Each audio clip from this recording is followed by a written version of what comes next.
wide-scale possibilities. This is one of the largest earthquakes on the East Coast occur in the last century. So I immediately directed my emergency management team, the second we received word of this, to start doing damage assessments, any life in danger, and finding out whether there's any bridges or tunnels that are compromised. And so that was the first reaction you'll be hearing from the team that has been working on that. I also immediately spoke to Governor Phil Murphy to offer any assistance and to find out what is happening in his state, which again was the epicenter. Our teams have been in constant communication with the mayor of New York.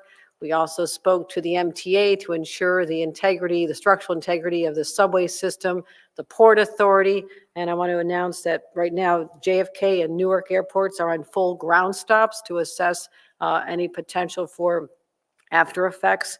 And we've been in contact with the utility companies to make sure that the gas and electric services continue. I will report that Amtrak and MTA are on full schedule, no disruption there at this time.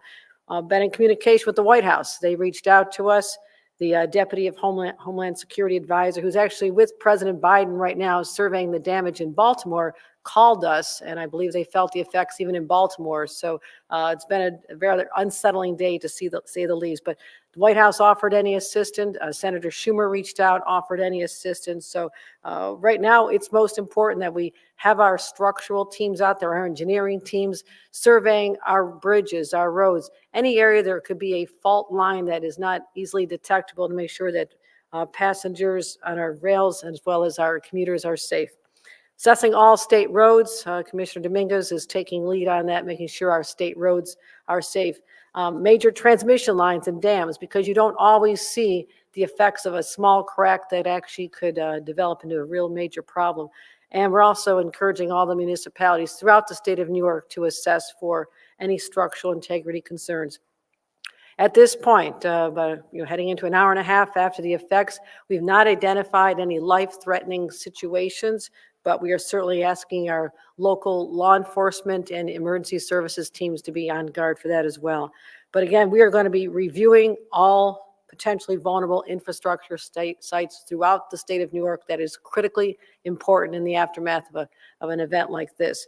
Now, again, I have a few safety tips because New Yorkers are not accustomed to having earthquakes in our state, and everyone should continue to take this seriously. If there is an aftershock, people are encouraged to drop and to cover and to hold on. Drop to the floor, cover your neck, and hold on to something that is sturdy.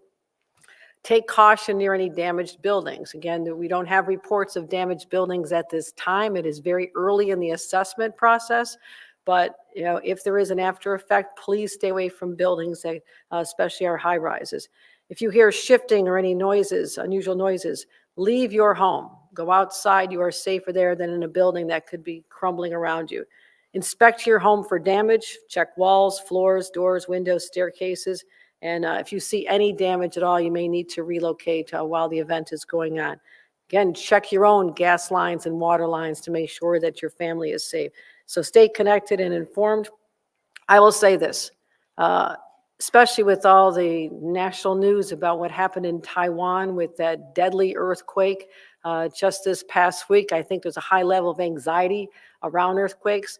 The magnitude, which Catherine Garcia and Commissioner Bray will explain, that was a 7.4 magnitude in Taiwan. Again, we are 4.8, and they'll explain the difference.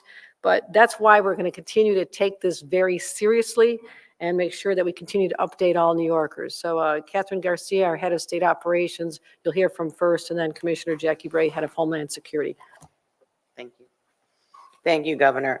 I want to reiterate that we have no reports of damage at this time, and that immediately all of the infrastructure agencies activated their policies and procedures to deal with this, because while highly unusual in the state of New York, we do actually have fault lines. This was significantly bigger than ones that are typically felt in the state of New York or occur and actually are not felt.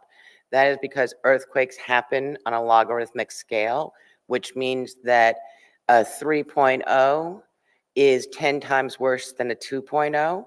So a 4.0 is 10 times easier than a 5.0. So every one of those makes a significant difference in what you will experience and what the damage could be.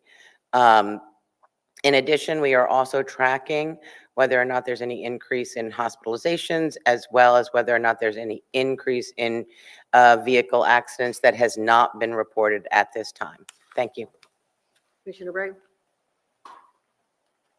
Not much to add about the governor and Director Garcia covered it. I would say we did see an overloading of cell circuits in the New York City area immediately after the event. We've been in touch with AT&T, Verizon, and T-Mobile. Their networks are clear now and back up and working, and we have opened the state's emergency operations center. We're at a level 3 to monitor impacts and reports that come in. We've seen one gas leak in Rockland County, but other than that, there don't seem yet to be major infrastructure impacts, but we are in touch with the counties. We'll stay in touch with the counties all day. Thank you. All right, let's do some on-topic questions.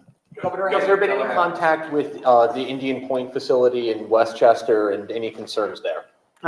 That's part of our analysis of all critically important infrastructure. So yes, the communication has gone out, correct? Yeah, we're in constant touch with both that facility and our other facilities. There's no damage reported at Indian Point. We wouldn't expect damage at this time, and we're in touch with Westchester, and we'll stay in touch with Westchester. Governor, can you just say what you were doing at the time that it hit, and what you felt and what was going on? No surprise to anybody here in the Capitol. I was meeting with my senior team, talking about their late night working on the budget, and we were talking about how we're going to move the budget forward today.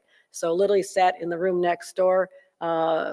People felt different degrees of movement in the room, surprising, and all of a sudden everybody's cell phones start lighting up and describing what it was. So we were literally right here working on the budget and getting a budget done that includes a once in a lifetime housing package may be the only excitement event we expected this week. So this was rather unanticipated. You cannot plan for this. There's no early warnings. There's no weather service that can tell you an earthquake is imminent, and that's why everybody was caught off guard. But fortunately, here in the state of New York, we are masters of disasters. We know how to handle this. From unexpected snowstorm just a couple days ago, everybody's anticipating massive crowds for another celestial event on Monday with the total eclipse pathway going through large parts of our state. So my point is, we're always ready. We have planning in place for all of our teams activate instantaneously. And I feel very comfortable about that. But again, these are emerging situations. It could be over, but also there could be another effect. And we have to be prepared for that and warn New Yorkers to be particularly vigilant in the days following an original earthquake. Governor, I assume your team has analyzed the aftershock forecast. What do they show? What should we anticipate? Commissioner Bray, the former head of one of the heads of the National Weather Service. Is this something you can predict? No, It's a little- we don't predict earthquakes. we don't predict. The aftershocks aren't predictable, and so we'll see. We obviously we'll monitor USGS's information, but we're not looking at, these aren't forecastable events. Governor, one more on the ground stop at JFK and the airports. Is there a timeline for how that gets? We just spoke to them. Do they have a timeline? None of that? Okay, on the ground side. We don't have a timeline yet. What they're doing is really confirming that the air traffic control towers are safe to operate in. So as soon as we know, we'll make sure that that's public information. Which airports were those again? I'm sorry. JFK and Newark, Not LaGuardia? not LaGuardia. Why not LaGuardia? Why not LaGuardia? Because they've redone they have a more recent, I'll let Catherine explain.